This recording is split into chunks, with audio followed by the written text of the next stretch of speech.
భారంగా ఇంటికొచ్చి మంచం మీద కూలబడిపోయి తెల్లారి లేచి ఒక్కసారి ఆ పందిరి చూడగానే, చెబితే నమ్మరు, ఇంటి నుంచి ఆడపడుచు పెళ్లి చేసుకుని వెళ్ళిపోతే ఇల్లు ఎంత బోసిపోతుందో మా వీధి అంత బోసిపోయినట్టు అనిపించేది.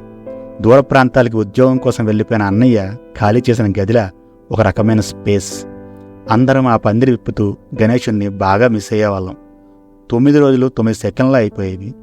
పందిరి వేసిన దగ్గర అన్నదానం పెట్టాలి కాబట్టి ఇక ఆ పనుల్లో మునిగిపోయేవాళ్ళం. ఆడవాళ్ళంతా కూరలు కట్ చేసేవారు, మగవారు వారికి సాయం చేసేవారు. ఆ రోజు రాజ్యం అంతా వీధిలో మహిళా మండలిదే.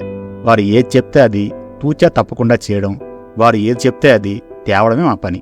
ఒక 100 మందికి పులిహోర, పాయసం, అన్నం, సాంబారు, అప్పడాలు, పెరుగు, బంగాళదుంపల కూర అన్నీ చకచకా రెడీ చేసేవారు. ఇక మా పని భోజనాలకి నిజమైన పేదవారిని తీసుకురావడం.